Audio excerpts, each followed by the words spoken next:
అలాగా మనం తెలుస్తుందంటే ఆయన పడిన శ్రమలు, ఆయన పడిన వేదనలు.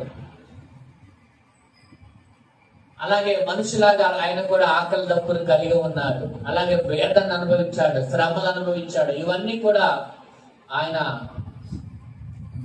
మనిషి 100% అని రుజువవుతుంది. అట్లాగే ఈ పునరుద్ధానము వలన, అందరు చూడండి, ఈ పునరుద్ధానము వలన ఆయన 100% దేవుడని రుజువుపరచబడుతుంది. గట్టిగా దేవుని స్తోత్రం చెప్పండి. ఆయన 100% దేవుడని ఈ పునరుద్ధానం వల్ల రుజువు అవుతుంది. ఆయన దైవ మానవుడు. దేవునికి స్తోత్రం కలుగును గాక. ఆయన ఎవరండి? దైవ మానవుడు. లోపల రావాలి. కుర్చీలు ఖాళీ ఉన్నాయి. కుర్చీలో కూర్చో. ఖాళీ ఉన్నారు.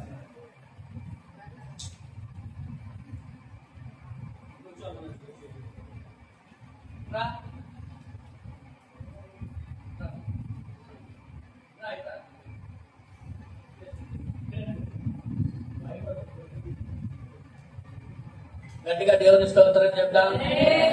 హల్లెలూయా, హల్లెలూయా. కీర్తన మనం గమనిస్తే గనక ఈ కీర్తన ప్రభువుని స్తుతించాలని రాయబడింది. ఎందుకు ఎక్కడ స్తుతించాలంట? ఆయన పరిశుద్ధ ఆలయం ముందు దేవుడిని స్తుతించాలి, పడుకోని కాదు. అర్థమైందండి? స్తుతించేది ఎక్కడ అంటే కొంతమందికి డౌట్ రావచ్చు, మరి పని చేస్తున్నప్పుడు స్తుతించుకోవచ్చు కదా. అది స్తుతించుకోవచ్చు. అది ఎందుకంటే ఆ సమయం లేదు కాబట్టి. సమయం లేనప్పుడు పని చేసుకుంటా స్తుతించవచ్చు. కానీ సమయం ఉన్నప్పుడు ఏం చేయాలి? పరిశుద్ధ ఆలయం ముందు స్తుతించాలి. హల్లెలూయా. సమయం ఉన్నా కూడా స్తుతించకపోతే, అర్థమైందా? సమయం ఉన్నా కూడా, ఇప్పుడు ఆకలి వేస్తుందండి, చక్కగా కూర్చొని తింటాం మనం. టైం అయిపోతుందంటే అప్పుడు ఏం చేస్తాం? నడుచుకుంటా గబగబా తినుకుంటే వెళ్ళిపోతాం అవసరం అయితే. ఎందుకని? టైం కుదరలేదు కాబట్టి. అంతేగాని టైం చాలా ఉన్నా కూడా ఏమండి నడుచుకుంటూ వెళ్తుంటామా, పరిగెత్తుకొని వెళ్తుంటామా? కాదు కదా. అలాగే ఏదైనా దేవుడు మనకి సమయం ఇచ్చాడు, ఎవరైనా ఇచ్చాడు. ఆ సమయం ఉన్నంత వరకు మనం ఏం చేయాలంటే పరిశుద్ధ ఆలయం మందు ప్రభువుని స్తుతించాలి.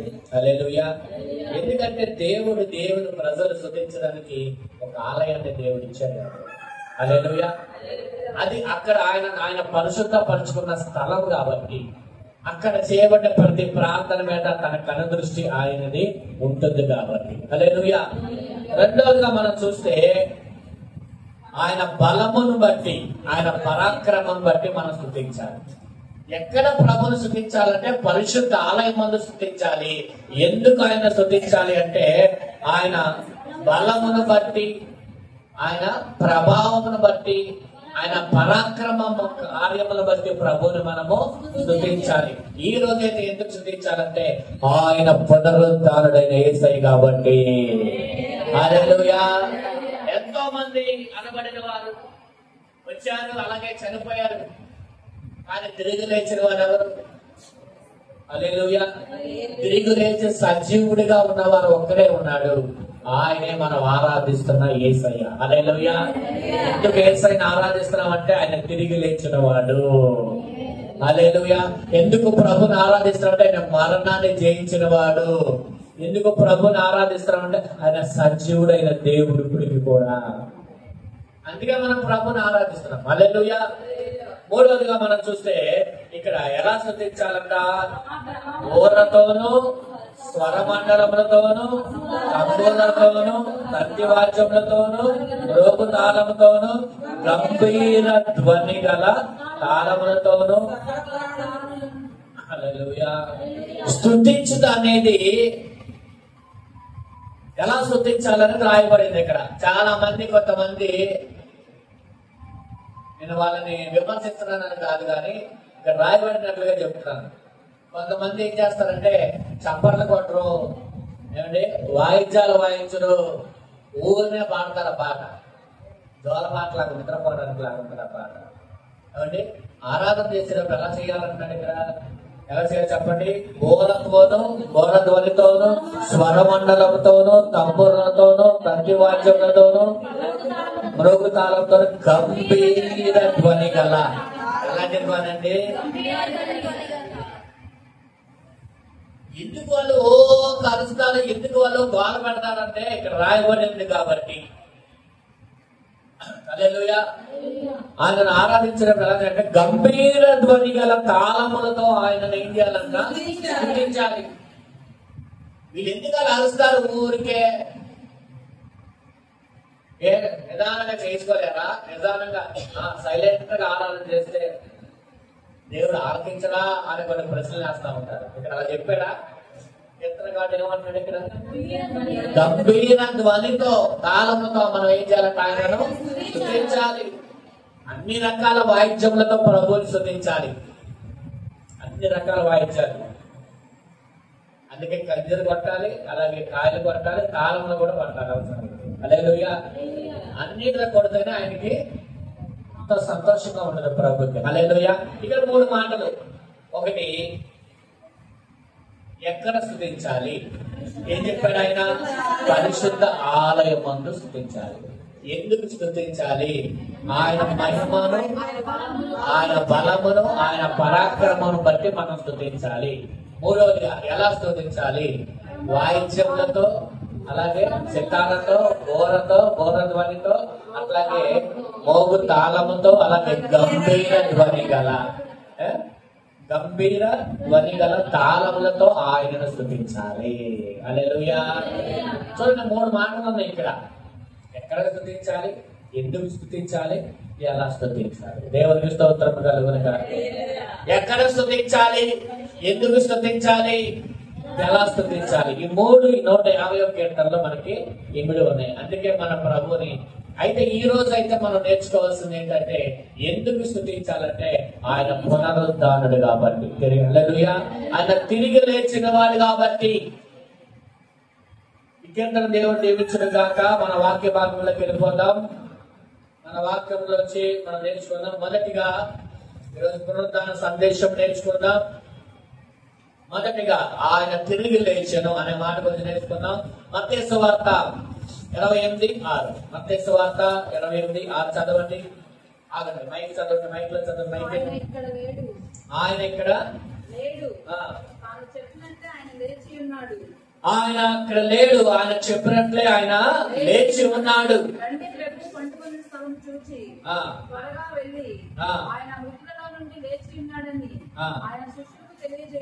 దేవునికి స్తోత్రం కలుగునుగా. ఆయన ఇక్కడ లేడు, తాను చెప్పినట్టే ఆయన లేచి ఉన్నాడు. దేవునికి స్తోత్రం కలుగునుగా.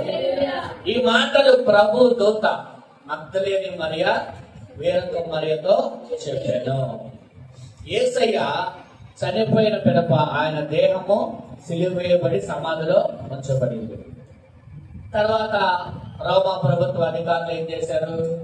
ఆ సమాధికి ఒక పెద్ద రాయిని అడ్డుగా పెట్టి కావలి కాసేవారి నుంచి ఒక రోమా ప్రభుత్వ సీల్ కూడా వేశారు. చూడండి, కొంతమంది గవర్నమెంట్ వాళ్ళు ఇల్లు సీల్ చేస్తారు ముద్ర. ఎందుకని? అది గవర్నమెంట్ యొక్క ఆధీనంలో ఉన్నది, దాన్ని ఎవరు కూడా తెరవకూడదు. అలాగా రోమా ప్రభుత్వం యొక్క ముద్ర దానికి ఉంది. ఆ ముద్రను ఎవరు విప్పడానికి అధికారం ఎవరికి కూడా లేదు. అలాగే ఒక పెద్ద బండరాయిని కూడా అందరూ కలిసి అడ్డుగా పెట్టారంట ఆ గృహంలో. ఆ గృహానికి అడ్డుగా లోపల సమాధి ఉంది. వాళ్ళ ఆలోచన ఏంటంటే, యేసు ప్రభు చెప్పారు కదా, నేను 3వ రోజు తిరిగి లేస్తానని. ఆ మాట వీళ్ళకి గుర్తొచ్చింది. యూదులకి, ఆ సిలువ వేసిన వాళ్ళకి, అధిపతులకి గుర్తొచ్చి వాళ్ళు చాలా పగడబందీగా, చాలా ప్లానింగ్ గా మొదటిగా సమాధికి గృహంలో సమాధి ఉంది. అలాగే గృహానికి పెద్ద రాయి పెట్టారు. అలాగే దానికి రోమా ప్రభుత్వ సీలు వేశారు. అట్లాగే అక్కడ కావలి వారు వచ్చారు. ఎన్ని రకాలుగా ప్రొడక్షన్ పెట్టారంటే 3 రకాల ప్రొడక్షన్ ఉంది. 1 రాయి బండ, 2 ముద్ర, 3 సైనికులు. ఎన్నున్నాయండి? 3 రకాలైన అక్కడ ముద్రలు లేదా 3 రకాలైన భద్రతా ఏర్పాట్లు చేశారు. హల్లెలూయా. చూడండి, యేసు ప్రభు వారు బయటికి రాకుండా ఉండాలని, ఒకవేళ శిష్యులు వచ్చి యేసు ప్రభుని తీసుకొని ఆయన లేచాడని జనాలు నమ్మిస్తారన్న ఆలోచనతో, లేదా ఆయన చెప్పినట్లుగా తిరిగి లేస్తారని కొందరు, ఇలాగ రకరకాల ఆలోచనలో ఉన్నారు వాళ్ళు. అయితే చూడండి, ఇక్కడ మనము ఈ రోజు జరిగింది ఏంటంటే బండ తొలగించబడింది, ముద్ర విప్పబడింది, సైనికులు చచ్చిన వారై పడి ఉన్నారు. దేవునికి స్తోత్రం చెప్పండి. హల్లెలూయా. సాతాను ఎంతగా ప్రభు యొక్క పునరుద్ధాన్ని ఆపాలని ప్రయత్నం చేసినా, ఏమంటే ఎంతగా ట్రై చేసినా వాడి వల్ల కాలేదు. హల్లెలూయా. యేసయ్య జయముడు తిరిగి లేచాడు. హల్లెలూయా. ఈ రోజు ఈ వాక్యం యొక్క సందేశం యొక్క వెలుగులో దేవుడు ఒక మాట, పరిశుద్ధాత్మ దేవుడు తెలియజేస్తూ ఉన్నాడు. మీ ఎదుగుదలను, మీ యొక్క ఆశీర్వాదములను, భక్తిలో మీ ఎదుగుదలను, మీ ఆత్మీయ స్థితిని ఆటంకపరిచే ప్రతి ముద్ర యేసు క్రీస్తు నామములో ఈ రోజు జయవీరుడు ద్వారాగా, యేసయ్య ద్వారాగా తొలగిపోవును గాక. హల్లెలూయా. ప్రతి ముద్ర తొలగిపోవును గాక, ప్రతి బండ తొలగిపోవును గాక, ప్రతి ఆటంకము యేసు క్రీస్తు నామములో తొలగిపోవును గాక. గట్టిగా ప్రభువుని స్తోత్రం చెల్లిద్దాం. హల్లెలూయా. హల్లెలూయా. ఆయన జయవీరుడు తిరిగి లేచినాడు కాబట్టి ముద్ర ఏమైంది? సీలు ఏమైంది? సీలు పోయింది, సీలు తీసివేయబడింది. అలాగే బండ తొలగించబడింది. అట్లాగే సైనికులు ఏమయ్యారు? చచ్చిన వారుగా పడున్నారు. దేవునికి స్తోత్రం కలుగుతారు. పునరుద్ధాన బలము నీలోకి వచ్చును గాక. పునరుద్ధాన బలము మీలోకి వచ్చును గాక. పునరుద్ధాన బలము ఎవరిలోకి వస్తుందో వాళ్ళ జీవితాల్లో ఆటంకాలు తొలగిపోవును గాక, బండలు తొలగిపోవును గాక, బండలాంటి సమస్యలు తొలగిపోవును గాక. హల్లెలూయా. కొన్ని ముద్ర సాతాను కొన్ని జరగకుండా కొన్ని ముద్ర వేసి ఉంచాడు, సీలు వేసి ఉంచాడు. ఆ సీలు యేసు క్రీస్తు నామములో తొలగిపోవును గాక. హల్లెలూయా. కొన్ని ఆటంకాలు తొలగిపోవును గాక. హల్లెలూయా. ఈ రోజు జరిగిన జయము దేవుడు మన జీవితాల కుటుంబాలు జరిగించును గాక. హల్లెలూయా. ఎందుకంటే కారణం ఒకటే, ఆయన పునరుద్ధాన బలముతో చేశాడు. హల్లెలూయా. ఈ రోజు కూడా అదే పునరుద్ధాన బలము దేవుడు మనకి ఇచ్చును గాక. ఆయన తిరిగి లేచాడు. ఆయన అక్కడ లేదు, తాను చెప్పినట్టే ఆయన లేచి ఉన్నాడు. హల్లెలూయా. నా వైపు చూడండి, ఆయన చెప్పినట్లుగానే వచ్చాడు, చెప్పినట్లుగానే లేచాడు, మరలా చెప్పినట్లుగానే తిరిగి రాబోతున్నాడు. గట్టిగా దేవుని స్తోత్రం చెప్పండి. హల్లెలూయా. ఆయన చెప్పినట్లుగానే వచ్చాడు, చెప్పినట్లుగానే చనిపోయాడు, చెప్పినట్లుగానే తిరిగి లేచాడు, అలాగే చెప్పినట్లుగానే తిరిగి రాబోతున్నాడు. గట్టిగా దేవుని స్తోత్రం కలుగునుగా. ప్రపంచంలో అన్నిటికంటే ప్రాముఖ్యమైన యేసయ్య, అన్నిటికంటే ప్రాముఖ్యమైనది యేసయ్య జన్మ. దానికంటే ప్రాముఖ్యమైనది ఆయన మరణం. అన్నిటికంటే ఇంకా అతి ప్రాముఖ్యమైనది ఆయన పునరుద్ధానము. దేవునికి స్తోత్రం చెప్పండి. అన్నిటికంటే ప్రాముఖ్యమైనదంట పునరుద్ధానం. ఎందుకు ప్రాముఖ్యమైనదో మనం నేర్చుకోవాలి. ఈ రోజు మేము తొందరగా వదిలిపెట్టినట్టు, ఈ రోజు లేట్గా వదిలిపెడతాం. ఆమె హల్లెలూయా. హల్లెలూయా. అంటే పంపించేమన్నా లేకపోతే ఉంచమన్నా అర్థం కావట్లేదు. చెప్పండి. ఒక అరగంట టిక్కు లేట్గా చేస్తే ఏమైనా ఈ రోజు ఏమైందండి? అని అంటే నేను ఉపాసం ఉంటాను. ఈరోజు టిఫిన్ చేయడానికి లేట్గా చేస్తాను. మరి మీరు పరిగెత్తుకున్న సందేశం లైన్ తగ్గుతుంది. దేవునికి స్తోత్రం కలుగునుగా. తిరిగి లేచాడంట. హల్లెలూయా. తిరిగి లేచుటలో ఒక జయం వచ్చిందండి. మనం కూడా లేచే వారంగా ఉందుకుగాక. హల్లెలూయా. దేంట్లోంచి లేకవాలి? యెషయా గ్రంథంలో ఉంది 60 మొదటి వచనం. లెమ్ము తేజరిల్లుము, నీ మీదకి వచ్చింది వెలుగు వచ్చింది. హల్లెలూయా. నీతి సూర్యుడు నీ మీద ప్రకాశించుగాక. లెగిస్తే ఏమైందంట? ఇక్కడ లేచాడు, మృతులలోంచి లేచిన యేసయ్యకి జయం వచ్చింది. హల్లెలూయా. అలాగే మనము కూడా లెగవాలి. చెప్పా ఎందుకు లెగవాలి? పడిపోయిన స్థితిలో ఉన్నప్పుడు లెగవాలి, మత్తులో ఉన్నప్పుడు లెగవాలి, కూర్చుంటున్న స్థితిలో వచ్చి లెగవాలి. లెగవలసి ఎందుకు లెగవాలంటే మూడు కారణాలు చెప్పా. ఒకటి, పడిపోయిన స్థితిలో మీ భక్తి విషయంలో ఎక్కడైనా పడిపోయిన స్థితిలో ఉంటే ఈ రోజు లేచుందురు గాక. హల్లెలూయా. రెండవది, మత్తులో ఉంటే, నిద్ర మత్తులో ఉంటే, అందుకే మెలకు అనేది ఉండాలన్నాడు ప్రభు. ఒక్క గడి అయినా మెలకుగా ఉండలేరా అన్నాడు పేరుతో. హల్లెలూయా. ఎందుకంటే శోధనలు వస్తాయి కాబట్టి. అలాగే సాతాను వస్తాడు, శోధనలు వస్తాయి మన జీవితంలోకి. అలాగే సాతాను కూడా తిరుగుతా ఉన్నాడు ఎవరు మునుగుదరా అని. అలాగే మనము గనక మెలకు లేకపోతే వాడు దొంగ వల్ల వచ్చి నీ దగ్గర ఉన్నవన్నీ వాడు తిగిలిపోతాడు. హల్లెలూయా. నీ దగ్గర రక్షణ, సాక్ష్యము, నీ ప్రార్థన, నీ విశ్వాసము, అలాగే నీ దగ్గర ఉన్నవన్నీ, నీ సంతోషము, నీ ఆనందము కూడా వాడు ఎత్తుకెళ్ళిపోతాడు. దేవునికి స్తోత్రం చెప్పండి. హల్లెలూయా. అందుకే పడిపోయిన స్థితిలో ఉన్నప్పుడు లెగవాలి, మత్తుగా ఉన్నప్పుడు లెగవాలి. మూడోది, ఎక్కడ ఉన్న స్థితి అలాగే ఉన్నవారు కూడా లెగవాలి. హల్లెలూయా. కొంతమందికి ఉన్న స్థితిలోనే ఉండిపోతారు అలాగా. నిన్న చెప్పించారు, సీనియర్ కూడా చెప్పారు. ఎందుకు చెప్పించారంటే అదొక కారణం. నేను ఎన్ని సంవత్సరాల భక్తిలో మీరు ఉన్నారని తెలుసుకోవడానికి కూడా. అంటే మనము భక్తిలో ఇన్ని సంవత్సరాలు మనం చెప్పుకున్నాం, బాగానే ఉంది. అన్ని సంవత్సరాల దేవుల్లో మీరు ఉన్నందుకు సంతోషమే. కానీ మరి ఆ స్థితిలోంచి మీరు ముందుకు వెళ్ళారా అనేది ప్రశ్న.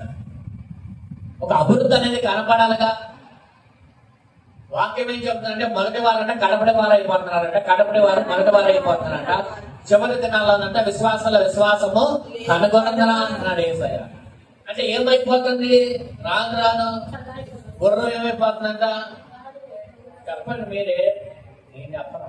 నన్ను అంటారు, మమ్మల్ని అన్నారు పాస్టర్, మిమ్మల్ని అన్నా, నేను మీరే అంటున్నారు. అది ఎవరికి? ఉండే కొద్దీ కూడా ఆత్మీయ స్థితి చల్లారిపోతుంది. ఇప్పుడున్న స్థితిలో ఇంకా దిగజారిపోతుంది.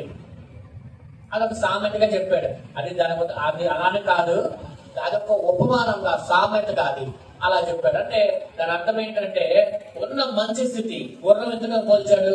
గుర్రం శ్రేష్టమైంది అంటే మంచి స్థితిలో నుంచి దిగజారిపోయే స్థితి అనగా గాఢ స్థితి. అంటే ఎందుకు పనికిరాని స్థితికి వెళ్ళిపోకూడదు. అర్థమైందా? అందుకే యేసయ్య ఏం చేశాడట? ఆయన ఇక్కడ లేడు, తాను చెప్పినట్లే ఆయన లేచి ఉన్నాడు. హల్లెలూయా. ఆయన లేచి ఉన్నాడు కాబట్టి మనము కూడా లెగవాలి. ఈ పునరుద్ధానం యొక్క సందేశంలో ఆయన లేచి ఉన్నాడు కాబట్టి మనము కూడా ఏమవ్వాలి? చెప్పండి అమ్మా, అందరూ చెప్పండి. హల్లెలూయా. మునుపటికి ఇప్పటికి మీలో మార్పు అనేది వచ్చిందా? వచ్చింది. మార్పు కాదు. మునుపటేమో 2 గంటలు చేశాను, ఇప్పుడేం గంట చేస్తాను. ఈ మార్పు కాదు. ఇంకా నేను కోరుకున్నది ఈ మార్పు కాదు. మునుపటి గంట చేస్తే ఇప్పుడు 2 గంటలు చేయాలి. ఇప్పుడు మీలో మార్పు ఉందా లేదని ఎవరు చెప్పవసరలా. నాకు చూడండి, అందరూ కూడా మీలో మార్పు ఉందా లేదని ఎవరు చెప్పవసరలా. మీకే తెలుసు. అది తెలుసా లేదా? ఎంతవరకు ఉన్న స్థితికి ఇప్పుడు స్థితికి తేడా మీకు తెలియదండి. తెలిసినా కూడా బయటికి చెప్పడం, తెలిసినా కూడా చెప్పకపోయినా పర్వాలేదు. కానీ ఈరోజు నువ్వు లెగవాలని ప్రభు చెబుతున్నాడు. హల్లెలూయా. ఈరోజు ప్రభు ఏమంటున్నాడు? లెగాలి. లెగిస్తే ఏమైతే? నేను లెగిస్తాం మాస్టర్, ఏమైతే? ఏమంటాడు ఆయన? లెగిస్తే ఏమన్నాడంటే 60 ఏమొస్తుందంట నీ మీద? తర్వాత ఏమొస్తుందంట? దేవునికి స్తోత్రం కలుగును గాక. హల్లెలూయా. దేవుని మహిమ, దేవుని మహిమ నీ మీదకి వస్తుంది. నువ్వు లెగవాలి. దేవుడు ఆల్రెడీ వెలిగి వచ్చి ఉన్నది నీకు, కానీ ఆయన మహిమ నీ మీదకి రావాలి అంటే నువ్వు లెగాలి. దేవునికి స్తోత్రం కలుగును గాక. కూర్చుంటే రాదు, పడుకుంటే రాదు, పడి పరిస్థితిలో ఉన్నా రాదు. ఊరికే ప్రార్థన ఊరికే మందిరానికి వచ్చి వెళ్ళిపోవడం వల్ల ఏం ప్రయోజనం లేదు. నీ కుటుంబంలో దేవుని మహిమ దిగి రావాలి, నీ మీదకి దేవుని మహిమ రావాలి, మహిమ గల పరిచర్య ఇక్కడ జరగాలి. హల్లెలూయా. గట్టిగా దేవుని స్తోత్రం చెప్పండి. మహిమ రావాలి. మహిమ లేనిదే, దేవుని మహిమ లేనిదే ఆ పరిచర్య ఎందుకు? దేవుని మహిమ లేనిదే ఆ భక్తి ఎందుకు? దేవుని మహిమ లేకపోతే నీ ప్రార్థన దేనికి?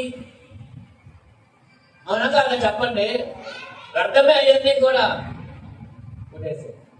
మహిమ, దేవుని మహిమ దిగిరాని పరిచర్య అదొక పరిచర్య కాదు.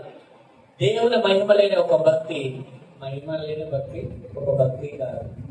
అందుకని ఏం కావాలి మన మీదకి? చెప్పండి. ఆయన మహిమ మన మీదకి రావాలి అంటే ఈ రోజే నువ్వు ఏ స్థితిలో ఉన్నావో ఆ స్థితిలో లెగ్గు. దేవునికి స్తోత్రం కలుగును. ఆయన చెప్పినట్లుగానే ఆయన మృతులలోంచి లేచాడు. హల్లెలూయా. చూడండి, ఆయన లేచాడు. ఆయన చూడండి, ఆయన లేచినట్లుగా కొన్ని రుజువులు ఉన్నాయి బైబిల్లో.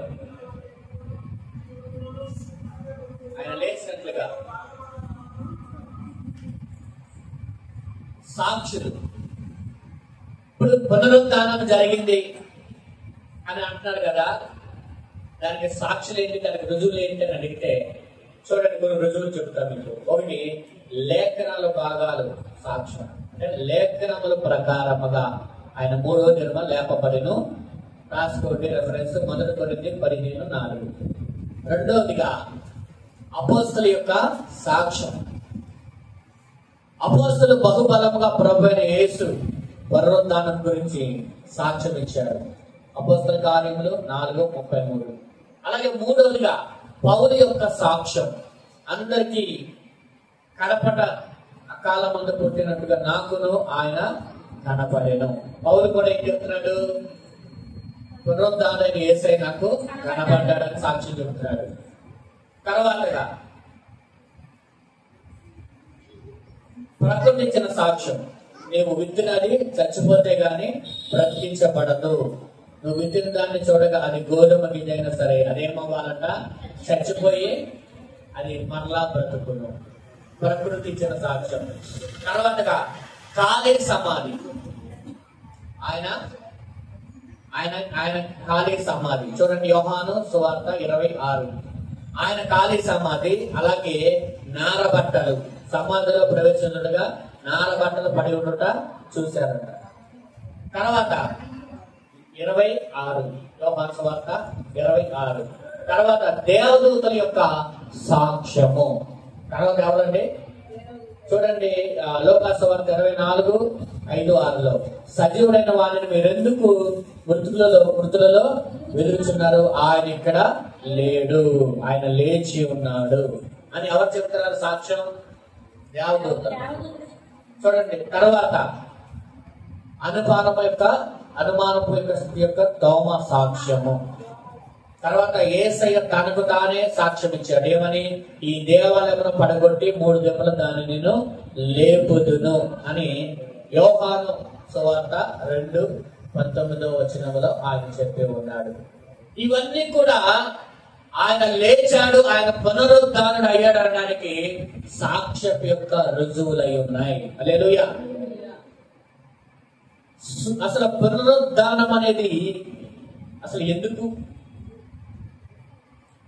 పునరుద్ధానం? అసలు పునరుద్ధానం యొక్క అవసరత ఏంటి అంటే కనుక సువార్త ప్రకటనకి మూలాధారమే పునరుద్ధానము. చూడండి 1 కొరింథీ పత్రిక 15:14.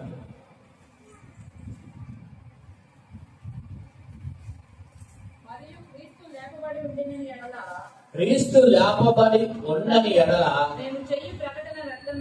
మేము చేయు ప్రకటన అనగా మేము చెప్పు సువార్త వ్యర్థమే. అంటే మీ రెండవదిగా విశ్వాసానికి మూలాధారం పునరుద్ధానం. ఒకటి సువార్త ప్రకటనకు మూలాధారము పునరుద్ధానము, విశ్వాసమునకు కూడా క్రీస్తు లేపబడి ఉండని ఎడల మీ విశ్వాసము వ్యర్థం. అంటే మనం ప్రభువుని నమ్మి ఉండడం అనేది వ్యర్థమే. ఎందుకని ఆయన లేపబడకపోతే, ఆయన మృతులను లేపబడకపోతే ప్రభువుని నమ్మడం కూడా వ్యర్థమేనంట. అందుకే ఎందుకు అవసరత అంటే కనుక, ఒకటి చెప్పండి, ప్రకటన, సువార్త యొక్క ప్రకటనకి మూలాధారం. రెండు, మన విశ్వాసానికి మూలాధారం. మూడు, పాప క్షమాపణకు మూలాధారం. మూడవదిగా చూడండి, 1 కొరింథీ 15:17 క్రీస్తు లేపబడి ఉండని ఎడల మనం ఇంకను ఎక్కడ ఉన్నట్ట, మన పాపంలోనే ఉన్నాం. అందుకే పాప క్షమాపణకి మూలాధారం అంట. మన రక్షణకు కూడా 18 చూడండి, 18 వచనం, మన రక్షణకు కూడా మూలాధారము. క్రీస్తు లేపబడి ఉండని ఎడల క్రీస్తునందు నిద్రించిన వారు నశించింది. కాబట్టి ఐదవదిగా మన నిరీక్షణకు కూడా మూలాధారం. మన నిరీక్షణకు కూడా 19వ వచనం చదవాలి.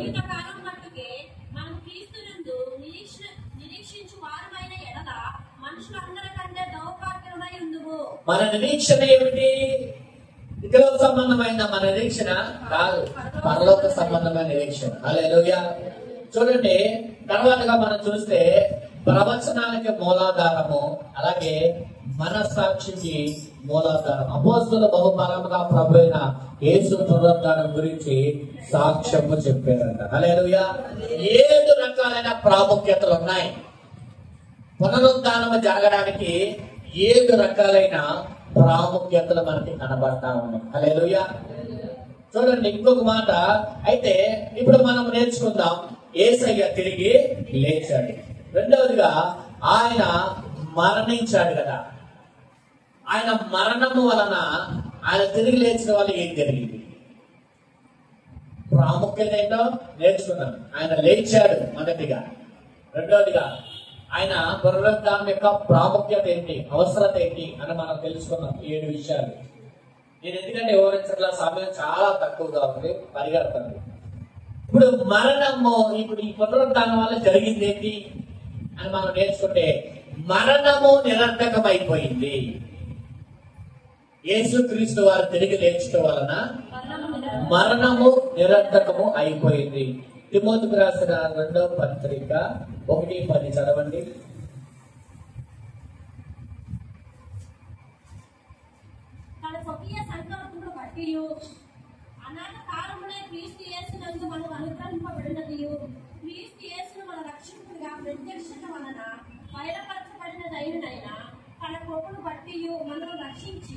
పరిశుద్ధమైన పిలుపుతో ఆయన మనను పిలిచెను.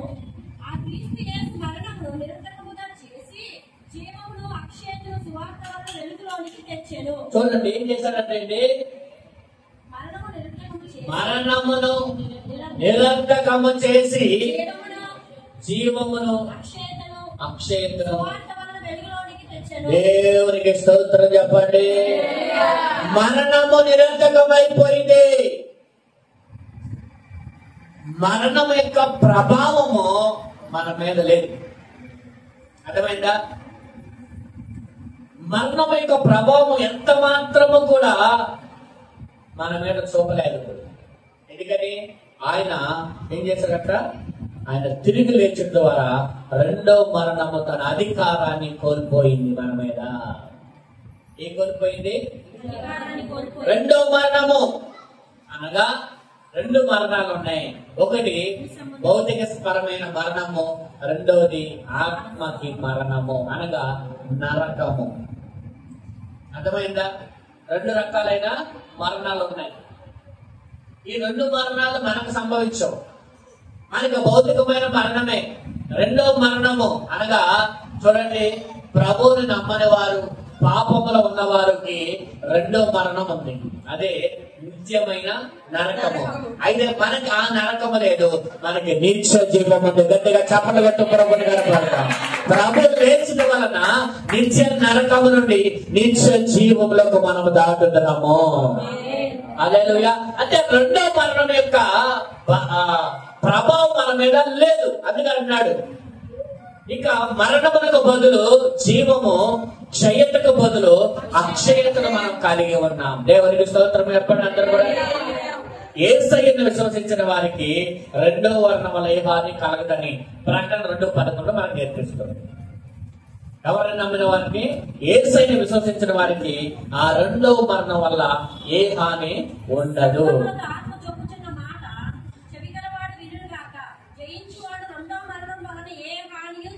దేవునికి స్తోత్రం చెప్పండి. ఇప్పుడు చూడండి ఏం జరిగింది. ఆయన తిరిగి లేచుట వలన ఏం జరిగింది? ఒకటి, మరణం ఏమైందంట చెప్పండి. మరణము దాని ప్రభావాన్ని కోల్పోయింది, అనగా మరణము నిరర్థకం అయిపోయింది. చూడండి అందరు కూడా. రెండోది, మరణపు యొక్క ముళ్ళు విరిచివేయబడింది. దేవునికి స్తోత్రం చెప్పండి. హోషేయ గ్రంథము 13:14. అలాగే ఇంకొకరు కొరింథీ పత్రిక 15వ అధ్యాయంలో కూడా మాట ఉన్నది. చదవండి. మొదటిగా ఒకలేమో హోషేయ 13:14 చదవండి.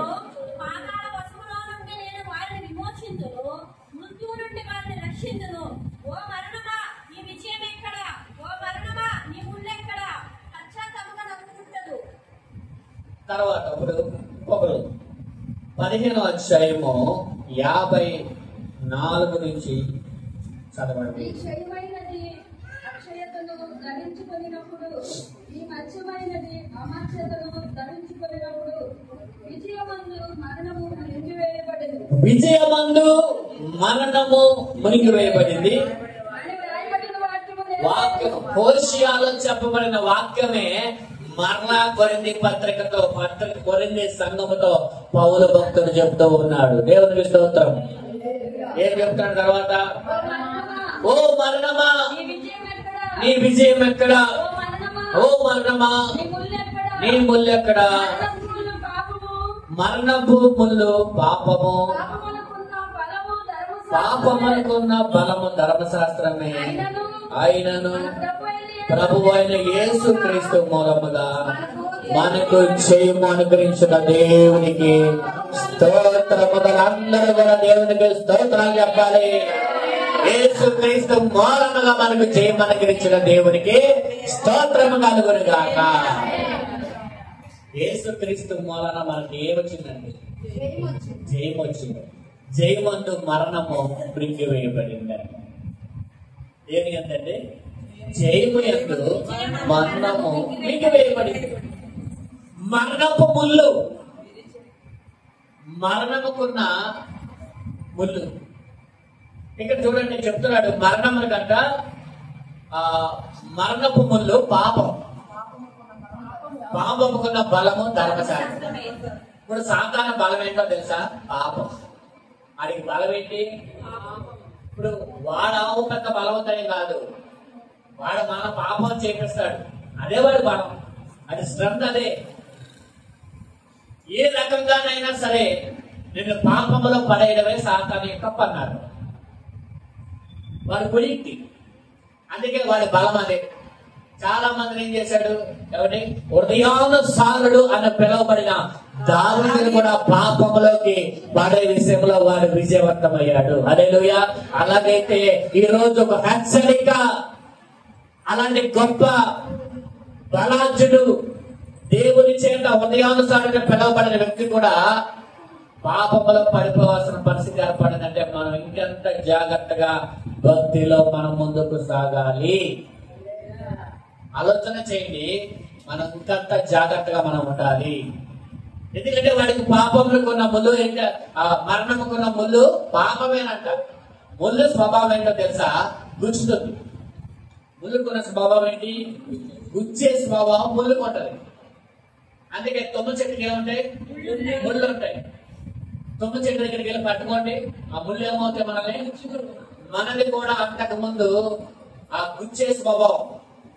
ఇప్పుడు పాత స్థితిలో దేవుడు అందుకే ఆ తుమ్మకర్రనే ప్రభు ప్రత్యక్ష గుడారానికి ఉపకరణాలుగా ఎంచుకున్నాడంట. హల్లెలూయా. ఎందుకో తెలుసా? ఆ ముళ్ళన్నీ ఏమైంది తర్వాత చెప్పండి, ముళ్ళు చెక్కబడాలి. తర్వాత కర్ర ఏమవ్వాలి, తోరేమవ్వాలి, పై తరడు తీసేయాలి. తర్వాత నునుపుగా ఏమవ్వాలి, చెక్కబడాలి. తర్వాత కట్ చేయబడాలి.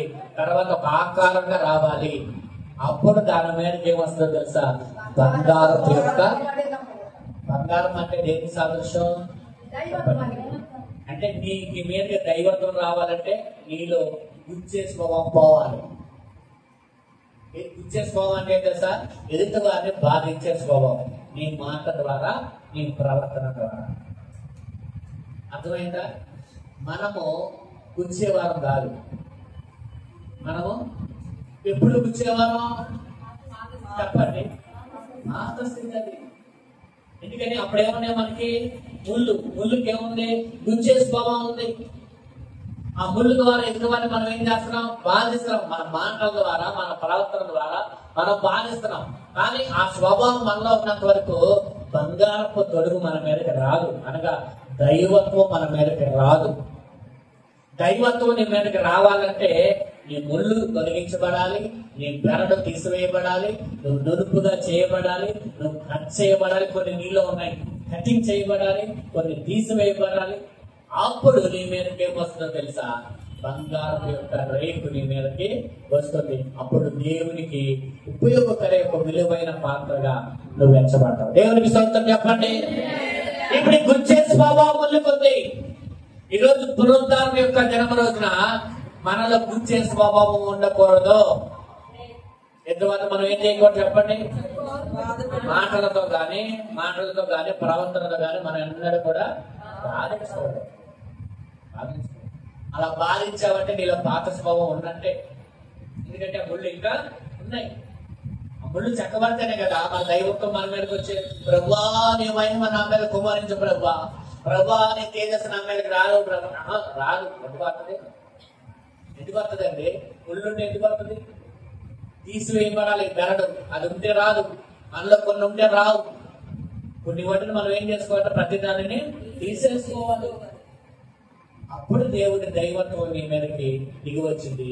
నువ్వు దేవునికి ఒక ఉపకరణంగా మారిపోతావు. దేవునికి స్తోత్రం చెప్పండి. దేవునికి ఒక ఉపకరణం అంటే దేవుని కొరకు వాడబడే పాత్రగా నువ్వు చేయబడాలి అని నీకు ఆశ ఉంటే నువ్వు ఎలా ఉంటారంట? ఆ రీతిగా చెక్కబడాలి. హల్లెలూయా. ముళ్ళు తీసివేయబడాలి, బరట తీసివేయబడాలి, నునుపు చేయబడాలి, నువ్వు కట్ చేయబడాలి, నరకబడాలి. అట్లాగే ఒక షేప్, ఒక ఆకారానికి రావాలి. దేవునికి స్తోత్రం కలుగును. పాపపు ముళ్ళును, మరణపు ముళ్ళును విరిచివేయడానికి యేసయ్య ముళ్ళ కిరీటాన్ని ధరించాడు. యేసయ్య కూడా ఈ ముళ్ళు అనేది గుచ్చినట్టుగానే, ఆయనని బాధ పెట్టినట్టుగానే, కానీ ఆ ముళ్ళు ప్రభు దగ్గర ఓడిపోయిందంట. చూడండి, మరణానికి ఎవరు అతిథులు కాదు. ప్రతి వారు కూడా గొప్ప గొప్ప వారు అనబడిన వారు కూడా సమాధిలో ఉన్నారు. అలెగ్జాండర్ కావచ్చు, హిట్లర్ కావచ్చు, ఎవరైనా సరే, ఎంత గొప్పవారైనా మరణానికి ఏమవుతారంట? అందరూ కూడా దాసులే. ఆ మరణ బొమ్మలు ప్రతివారిని కుట్టి వాళ్ళ పాతాళంలో వచ్చింది. ఏమొచ్చింది? ఎక్కడ వచ్చింది? పాతాళంలో వచ్చింది. కానీ మరణ బొమ్మలను విరిచి మరణాన్ని సవాల్ చేసిన వారు ఎవరంటే మనం ఆరాధించలేదు. గట్టిగా చప్పటి కొట్టుకున్నప్పుడు కనపరచండి. హల్లెలూయా. మరణాన్ని సవాల్ చేశాడు ఆయన. మరణ బొమ్మలను విరిచి వేశాడు ఆయన. ఆ బాధ నుంచి మనకి విడిపించాడు. దేవునికి స్తోత్రం కలుగునుగా. హల్లెలూయా. అందుకే దేవుడు ఏం చేశాడ? విశ్వసించిన వారిని పాతాళపు వశం నుండి తప్పించాడంట. ఏం చేశాడంట? చూడండి, కీర్తన 33లో మాట చదవండి. 33.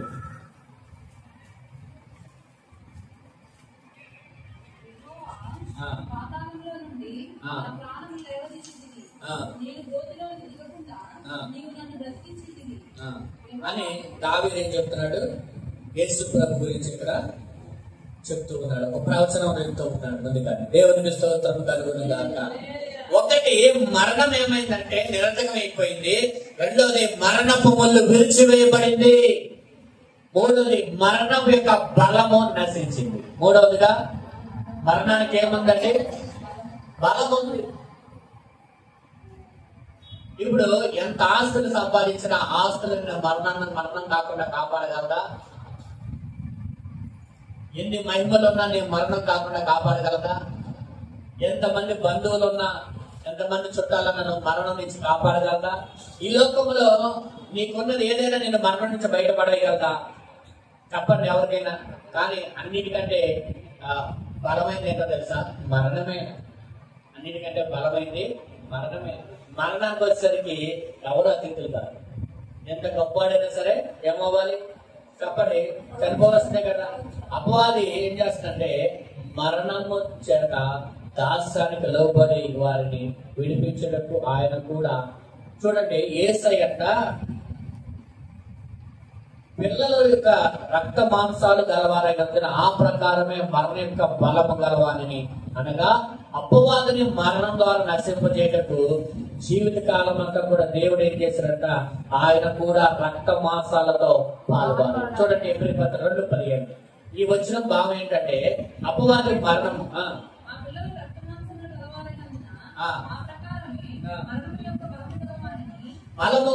మరణం యొక్క బలము గలవారిని, అనగా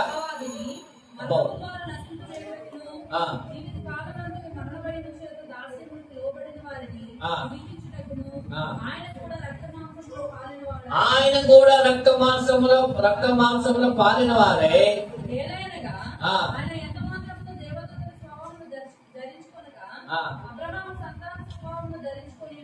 దేవునికి స్తోత్రం చెప్పండి అందరూ కూడా. హల్లెలూయా.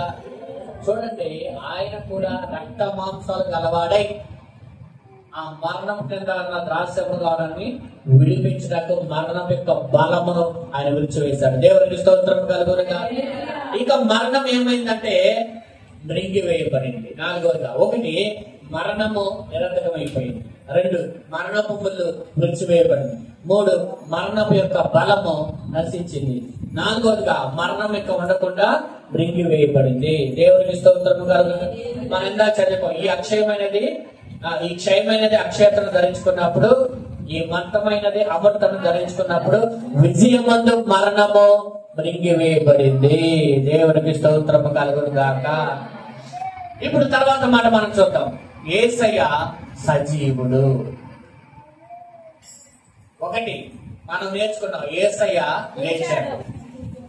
యేసయ్య లేచాడు. లేచినడానికి కొన్ని రుజువులు, ఆయన పునరుద్ధానం అవడానికి కొన్ని రోజులు మీకు చూపించారు. తర్వాత ఆయన లేచడం వల్ల ఏం జరిగింది? ఆయన లేచడం వల్ల మరణము నిరర్థకం అయిపోయింది. మరణపు ముళ్ళు విరిచివేయబడింది. మరణపు బలము నశించింది. అలాగే మరణము విజయమందు మృంగివేయబడింది. ఇప్పుడు యేసయ్య ఎవరంటే ఆయన సజీవుడైన దేవుడు. దేవునికి స్తోత్రం కలుగును గాక. ఆయన అంటున్నాడు, చూడండి ప్రకటన 1:18 చదవండి.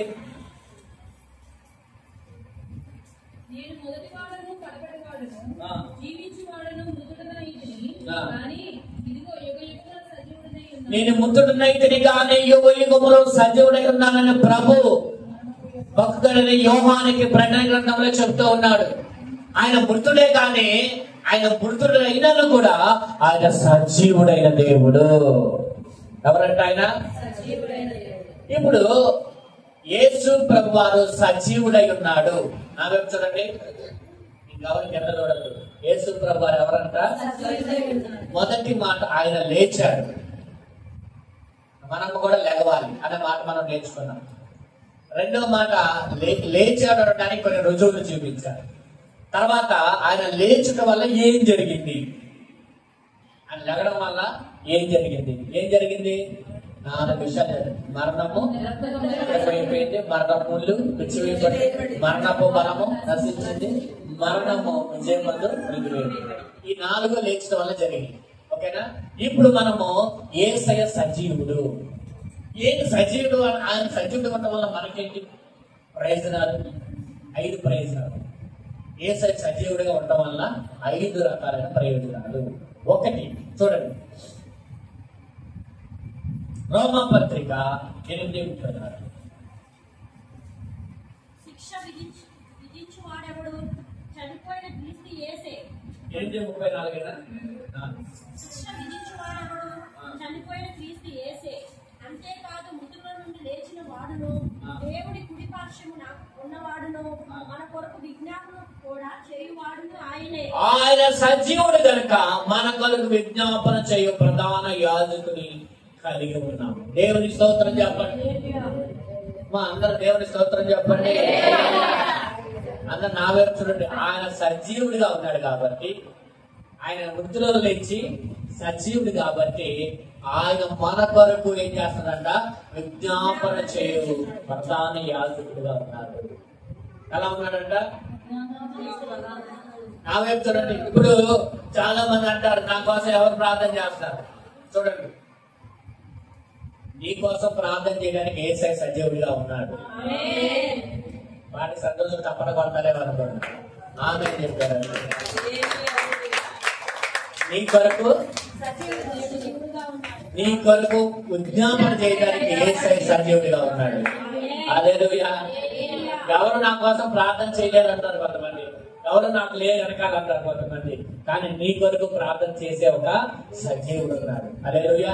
నీ కొరకు విజ్ఞాపన చేయవాడు ఆయన సజీవుడిగా ఉన్నాడు. హల్లెలూయా.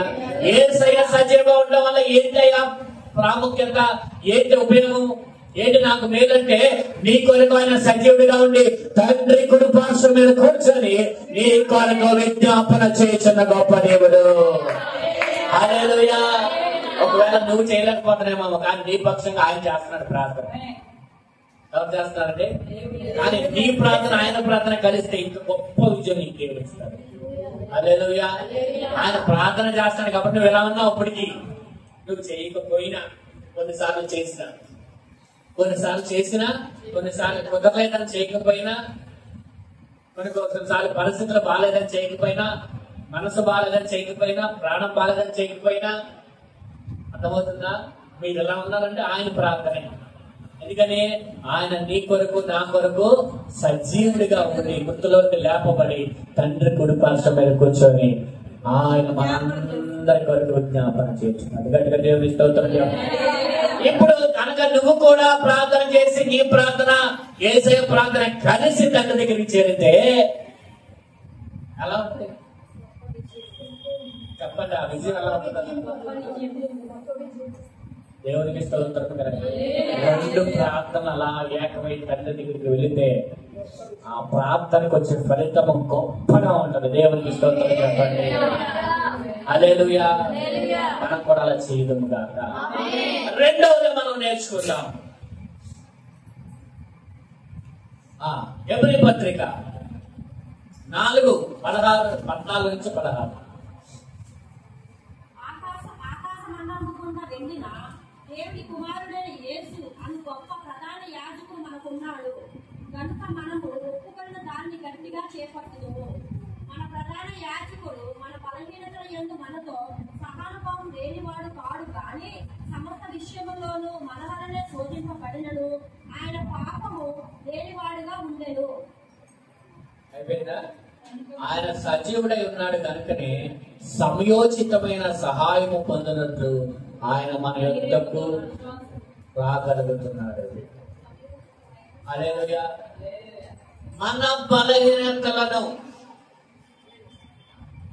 మన బలహీనతలు బట్టి ఒకవేళ మనం చేయలేకపోయినా, అలాగే మనం ఏదైనా ఇబ్బందులు పడినా ప్రభు అంతా సమయోచితంగా మనకు సహాయం చేయగలుగుతున్నాడు. ఎందుకంటే ఆయన సజీవుడై ఉన్నాడు ఒకటి.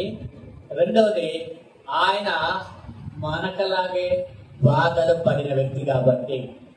నా వైపు చూడండి, అందరూ అంటారు, ఒక మాట అంటారు, నీకేం తెలుసయ్యా, ఎందుకే అలా బాధపడుతున్నావు, ఎందుకు అలా విరిగిపోతున్నావు, ధైర్యంగా ఉండు అంటారు కొంతమంది.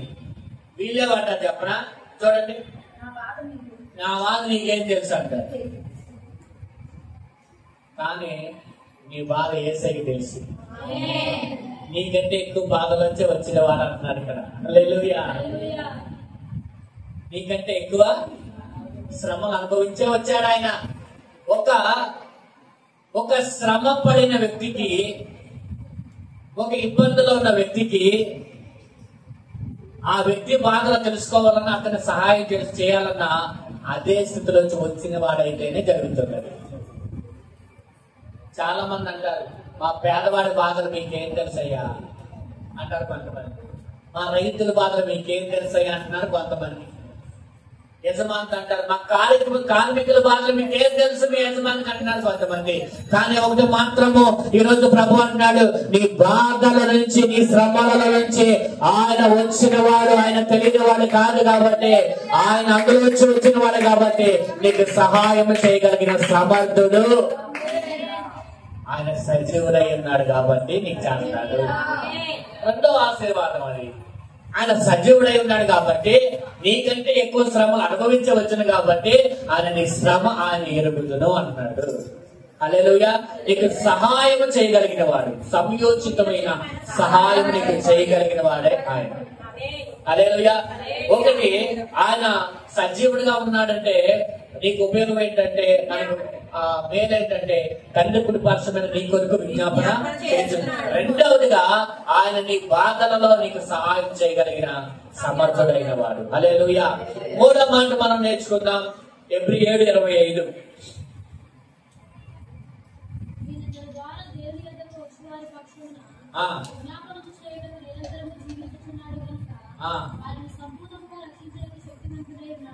ఆయన సంపూర్ణముగా రక్షించుటకు శక్తిమంతుడు, సమర్థుడైనాడు. గట్టిగా దేవుని స్తోత్రం చెప్పండి.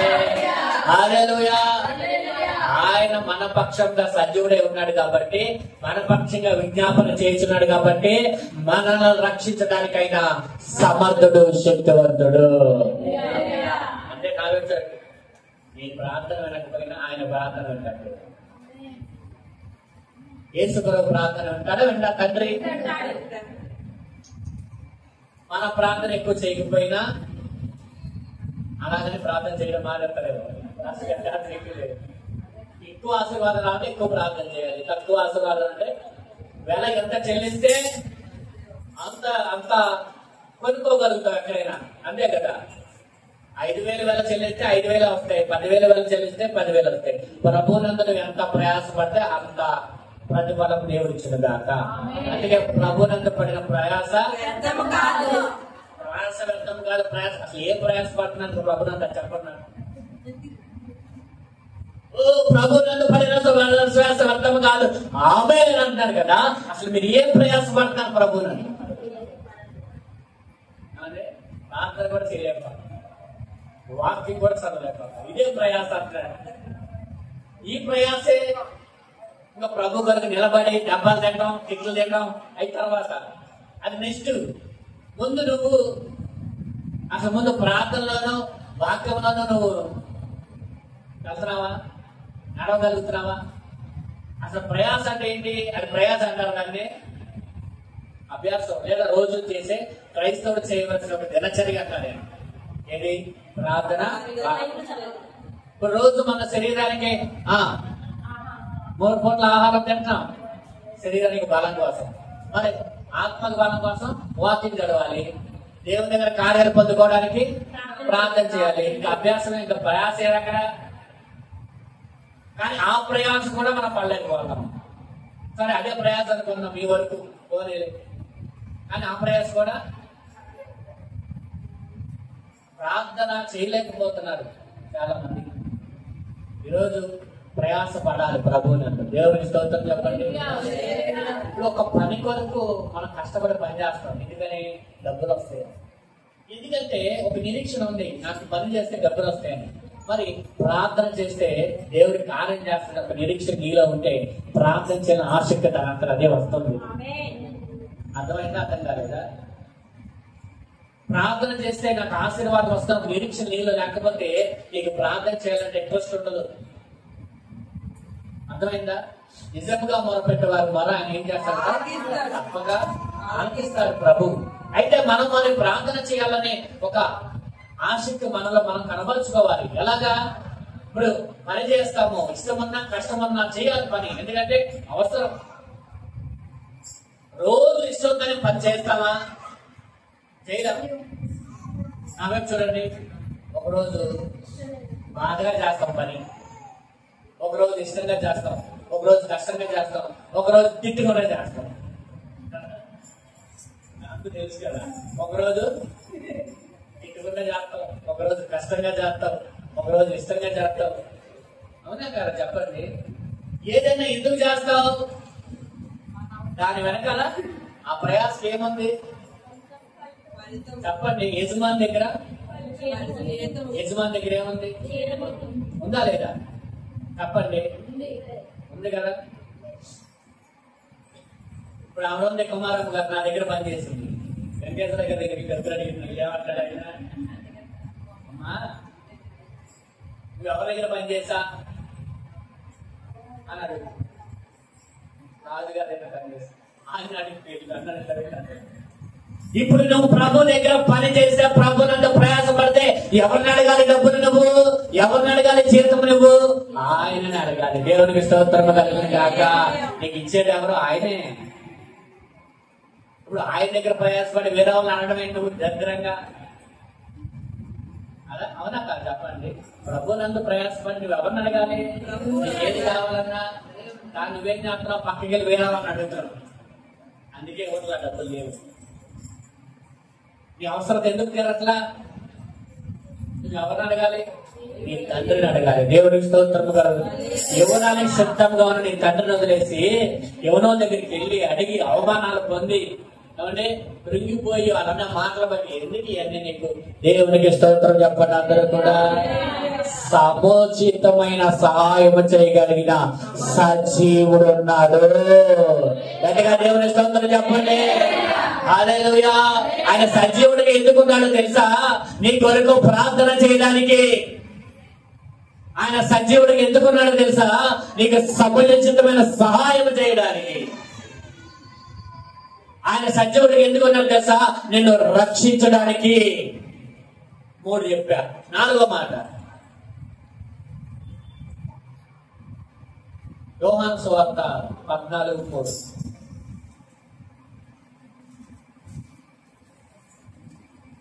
నేను వెళ్ళి మీకు స్థలము సిద్ధపరిచిన ఎడల నేనుండి స్థలంలో మీరును ఉండులాగున మరలా వచ్చి నా యొద్ద నుండుటకు మిమ్మల్ని తీసుకొని పోవుదును. ఇప్పుడు ఆయన సజీవుడు కనుక మరలా వచ్చి మనం తీసుకెళ్ళిపోతాడు అని ఒక నిరీక్షణకు ఆధారం ఉన్నది. అదే చూడండి. ఇప్పుడు అన్నాడు ఆయన వస్తానన్నట్లుగా వచ్చాడు. అదే చూడండి. అమ్మ తల పైకెత్తండి. వస్తానన్నట్లుగా వచ్చాడు, చెప్పినట్లుగా మరణించాడు, ఆయన చెప్పినట్లుగా లేచాడు. ఆయన ఇప్పుడు చెప్తాడు మరలా నేను తిరిగి వస్తాను. ఎలా నమ్మచ్చు? ఆయన సజీవుడు కాబట్టి. దేవుని స్తోత్రం చెప్పండి. ఆయన సజీవుడు కాబట్టి నువ్వు నిరీక్షించడానికి ఆధారం ఉన్నది ఇక్కడ. ఆయన సజీవుడు కాబట్టి నీ కొరకు ఒక స్థలమును సిద్ధపరుస్తున్నాడు అంట. స్థలం ఏంటి? ఆల్రెడీ నీ కొరకు ఒక ఇల్లు కూడా కట్టేశాడు ప్రభు. హల్లెలూయా. ఇక్కడ ఇల్లు లేదని బాధపడమాకండి. మీకు అక్కడ బంగారు పిల్లి దేవుడు ఇచ్చాడు. ఈ ఇల్లు కంటే ఆ ఇల్లు గొప్పది. హల్లెలూయా. దేవునికి స్తోత్రం చెప్పండి. ఆయన సజీవుడు కాబట్టి చూడండి నీ కొరకు విజ్ఞాపన చేస్తున్నాడు. ఆయన సజీవుడు కాబట్టి నీ కొరకు సముచితమైన సహాయము చేస్తున్నాడు. ఆయన సజీవుడు కాబట్టి నిన్ను రక్షించగలిగిన సమర్థుడు. ఆయన సజీవుడు కాబట్టి నీ కొరకు అక్కడ ఒక ఇల్లుని సిద్ధపరిచాడు. ఆయన సజీవుడు కాబట్టి ఆయన మరలా వచ్చి నిన్ను తీసుకువెళ్తాడని ఒక నిరీక్షణకి ఆధారం అన్నది. హల్లెలూయా. గట్టిగా దేవుని స్తోత్రం చెప్పండి. ఒకటి యేసయ్య లేచాడు. 2 లేగడం వల్ల ఏం జరిగింది? మరణము మృంగివేయబడింది. మరణము నిరర్ధకమైపోయింది. మరణపు బలము తొలగిపోయింది. అలాగే ఇలాగా నేర్చుకున్నాం.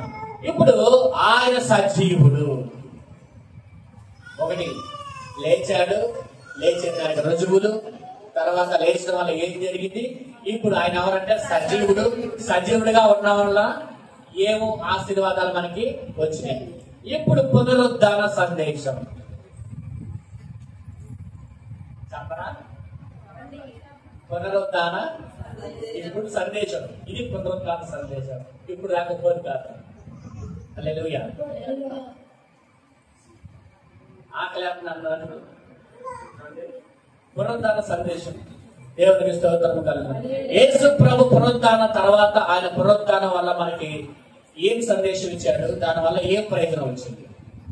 ఒకటి, పునరుద్ధానము తర్వాత ఆయన మనకి ఏమి ఇచ్చాడంటే శాంతి సమాధానం ఇచ్చాడు. ఎందుకంటే పునరుద్ధానం యొక్క శక్తి చాలా గొప్పది. అందుకే అంటారు, మేము సిలువ వేయబడి తిరిగి లేచిన యేసుని మేము ప్రకటిస్తున్నాము. హల్లెలూయా. చూడండి, శాంతి సమాధానం ఇచ్చాడు. చూడండి, మొదటిగా యోహాను సువార్త 14:27. శాంతి మీకు అనుగ్రహించి వెళ్ళుచున్నాను, నా శాంతినే మీకు అనుగ్రహించుచున్నాను. ఆయన శాంతిని మనకి ఏం చేస్తున్నాడంట? దూత సమాజ దగ్గరకు వచ్చి స్త్రీలతో భయపడకూడి, మత్తయి 28:5. కలవరంతో నిండిన హృదయం గల ఆ స్త్రీలకి క్రీస్తు ప్రభు యొక్క శాంతి ప్రకటించబడింది. 28:5. 28:5. దూత ఆ స్త్రీలను చూచి మీరు భయపడకుడి,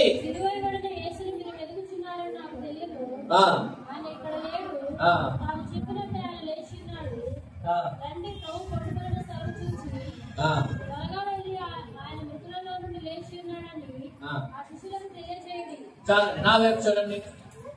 ఇప్పుడు చూడండి, ఇప్పుడు ఆయన పునరుద్ధానం అయిన తర్వాత లేచాడు కాబట్టి, పునరుద్ధానం అయ్యాడు కాబట్టి వాళ్ళ హృదయాల్లో ఒక భయం ఉంది, కలవరంతో ఉన్నారు. కాబట్టి ప్రభు అన్నాడు, భయపడకుడి, అలాగే నా శాంతిని మీకు చెప్పండి. ఏమన్నాడు?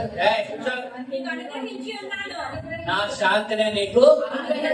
అట్లాగే యూదులు, ఇంకొక వాక్యాన్ని మీకు చూపిస్తా చూడండి. యోహాను సువార్త 20:19. 20:19. ఆదివారము సాయంకాలమున శిష్యులు యూదులకు భయపడి తాము కూడి ఉన్న ఇంటి తలుపులు మూసుకొని ఉండగా యేసు వచ్చి మధ్యలో నిలిచి మీకు సమాధానము కలుగును గాక అని వారితో చెప్పాడు. చూడండి, ఇక్కడ భయపడుతున్నారు శిష్యులు. నా వైపు చూడండి అందరూ శ్రద్ధగా. శిష్యులు ఎందుకు భయపడుతున్నారు ఇక్కడ? అందరూ చూడండి, యేసు ప్రభు వారు చనిపోయారు, మాకు ఎవరు ఇప్పుడు అన్నా? ఎందుకు తలుపులు మోసుకున్నారు? ఎవరైనా మమ్మల్ని చూస్తే నాన్న చూడండి, ఒకటి మరణ భయం ఉంది. మా అందరూ చూడాలి. ఫస్ట్ శిష్యులుగా అక్కడ ఉంది ఏంటో తెలుసా? అన్నిటికంటే ముఖ్యంగా మరణ భయం. ఎందుకని? యేసు ప్రభు అని చంపేశారు, ఇప్పుడు మమ్మల్ని కూడా చంపేస్తారని వారు ఏం చేస్తారంటే తలుపులు మోసుకొని భయపడి ఉన్నారు. రెండవది భవిష్యత్తు ప్రశ్నార్థకంగా ఉంది, చంపేస్తారన్న భయం ఉంది. ఇప్పుడు మేమేం చేయాలి? ఇప్పుడు నడిపించడానికి ఎవరున్నారు? అప్పటి వరకు అంటే ప్రభు ఎలాగా నడిపిస్తే ప్రభు వెనకాల వెళ్ళారు, ప్రభు మాట ప్రకారం నడిచారు. ఇప్పుడు ప్రభు లేని కళ్ళ ముందు. అందుకని భవిష్యత్తు ఏమైంది? అక్కడ ప్రశ్నార్థకంగా ఉంది. రెండు, బయటకు వెళ్తే చంపేస్తారని ఒక భయం ఉంది. ఇన్ని రకాలైన గందరగోళంలో అక్కడ కుటుంబాన్ని వదిలేసాము. ఇప్పుడు మన భవిష్యత్తు ఏంటి? తర్వాత మనం బయటికి వెళ్తే చంపేస్తారు. ఇలాగ రకరకాలైన ఆలోచనతో ఉండగా యేసయ్య వారి మధ్యలోకి వచ్చి సమాధానము కలుగును గాక. దేవుని స్తోత్రం చెప్పండి. ఏమిచ్చాడండి? అంటే పునరుద్ధానం వల్ల ఏం జరిగిందంటే శాంతి సమాధానములు దేవుడు అనుగ్రహించాడు. హల్లెలూయా. పునరుద్ధానం వల్ల జరిగింది ఏంటంటే మనకు వచ్చే ఆశీర్వాదము, శాంతి సమాధానము దేవుడు ఇస్తున్నాడు. తర్వాత మాట చూడండి, తర్వాత మాట పునరుద్ధానం వలన శక్తి, పునరుద్ధానం శక్తి దేవుడు ఇచ్చాడు. చూడండి, వాక్యంలో మనం చూద్దాం. అపోస్తల కార్యములు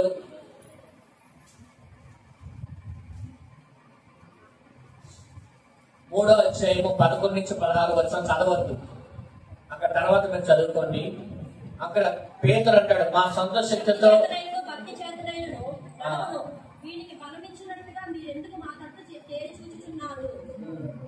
ఎవరి ద్వారా లేపాడంట? ఆయన సిలువ వేసిన యేసు దేవుడు లేపాడు. దేవునికి స్తోత్రము కలుగును గాక. హల్లెలూయా. మీరు నిరాకరించి సిలువ వేసి చంపిన యేసైన దేవుడు మృతులలోంచి లేపి ఉన్నాడు. ఆయన నామము యందే ఇతను స్వస్థత పొందుకున్నాడు. గట్టిగా దేవుని స్తోత్రం చెప్పండి. పునరుద్ధానపు యొక్క శక్తితో మేము లేపామని చెప్తున్నాడు పేతురు అక్కడ. రెండవదిగా పునరుద్ధానపు శక్తి అనేక మందిని స్వస్థపరిచిన శక్తి అది. హల్లెలూయా. ఆ కాలంలో యేసు ప్రభువు అంటే దైవశక్తితో చేశారండి. పేతురు వాళ్ళందరూ దృష్టి ఎలా చేశారు? పునరుద్ధానం యొక్క శక్తితో. హల్లెలూయా. ఎలా చేశారండి వాళ్ళు? ఒకటి, పునరుద్ధానం వల్ల శాంతి సమాధానం వచ్చింది. పునరుద్ధానం వల్ల శక్తి వచ్చింది. మూడవది, పునరుద్ధానం వల్ల అధికారం ఇవ్వబడింది. ఏమొచ్చిందంట? మత్తయి సువార్త 28:18. త్వరగా చదవండి, సమయం అయిపోయింది. అయితే యేసు వారి యొద్దకు వచ్చి, పరలోకమందును భూమి మీద నాకు సర్వాధికారం ఇవ్వబడి ఉన్నది. కాబట్టి మీరు వెళ్ళి సమస్త జనులను శిష్యులుగా చేయుడి. తండ్రి యొక్క కుమారుడు యొక్క పరిశుద్ధాత్మ యొక్క నామములో వారికి బాప్తిసం ఇచ్చుచు, నేను మీకు ఏ సంగతి ఆజ్ఞాపించుదో వాటిలన్నిటి గైకొనుడి వారికి బోధించుడి. పునరుద్ధానం యొక్క అధికారాన్ని శిష్యులకు ఇస్తున్నాడు యేసయ్య. అర్థమైందా? మీరు కొత్త భాషలో మాట్లాడతారు, పాములు ఎత్తుపట్టుకుందరు, మరణకరము నేను త్రాగుదను మీకే కానీ కలగత రోగుల మీద చేతులు ఉంచగా వారు స్వస్థత పొందుకుంటారు. మార్క్స్ సువార్తలో కూడా 16, 15, 18 వచనాల్లో ఇవన్నీ కూడా మనకి కనబడుతూ ఉన్నాయి. అంటే మూడవదిగా పునరుద్ధానం వల్ల అధికారం వచ్చింది. ఏమొచ్చిందండి? అధికారము. ప్రార్థనలో దేవుడు అధికారం ఇస్తాడు మనకి. బంధించడం అంటే మనం ఏం చేస్తాడు? దేవుడు భూలోకంలో బంధిస్తే వాటిని ఆయన పరలోకంలో బంధిస్తాడంట. దేవుడు మనకి ఏమిస్తాడంటే అధికారాన్ని ఇచ్చాడు. హల్లెలూయా. ఒకటి చెప్పండి, శాంతి సమాధానం. రెండు, పునరుద్ధానం శక్తినిచ్చాడు. పునరుద్ధానం వల్ల అధికారం ఇచ్చాడు. పునరుద్ధానం వల్ల నిత్యత్వములకు నాంది. అనగా ఆయన పునరుద్ధానాన్ని ప్రథమ ఫలంగా లేపబడ్డాడు. అలాగే మనము కూడా లేపబడతాము. హల్లెలూయా. చెప్పండి. ఇప్పుడు పునరుద్ధానం వల్ల 4 రకాలైన ఆశీర్వాదాలు దేవుడిచ్చాడు. ఒకటి, శాంతిని సమాధానము దేవుడిని కనికరించును గాక. పునరుద్ధానపు శక్తి మీరు పొందుకుంటుంది గాక. పునరుద్ధానం వల్ల అధికారము దేవుడు మీకు ఇచ్చును గాక. నిత్యత్వమునకు నాందిగా పునరుద్ధానము ఉంది. ముగించేస్తానండి, ఎక్కువ చెప్పలేదు. మళ్ళీ మీరు అలా చూడమాకండి. నన్ను ముగించేస్తున్నా. దేవుడి మాటలు దీవించును గాక. ఈ సమయంలో మనం నేర్చుకున్నాం. ఒకటి, యేసయ్య లేచిన దానికి రుజువులు. అలాగే లేచిన వలన మరణం ఏమైంది? మింగివేయబడింది. మరణపు బలము నిరర్థకమైపోయింది. అలాగే మరణము విజయమందు మింగివేయబడింది. ఇంకోటి, మరణపు ముందు విడిచివేయబడింది చెప్పారు. తర్వాత యేసయ్య సజీవుడు. ఆయన సజీవుడిగా ఉండటం వల్ల 4 రకాలైన ఆశీర్వాదాలు వచ్చింది. ఒకటి, విజ్ఞాపన చేస్తున్నాడు, సభ్యోచితమైన సహాయం చేస్తాడు, రక్షిస్తాడు. అలాగే స్థలం మనకి పరలోకంలో స్థలం సిద్ధపరచాడు. అట్లాగే 4వదిగా 5వదిగా చివరిగా అంటే ఆయన మరలా తిరిగి వచ్చి మనల్ని తీసుకువెళ్తాడు. 5, పునరుద్ధానం యొక్క సందేశం. ఒకటి, శాంతి సమాధానం ఇచ్చాడు, శక్తినిచ్చాడు, అధికారం ఇచ్చాడు. యేసుక్రీస్తు వారు ప్రత్యక్షంగా ఎవరెవరికి కనబడ్డాడు 11 విషయాలు ఉన్నాయి. అవి కూడా చెప్పాలని అనుకుంటున్నాను. కాబట్టి కలుగుతుంది.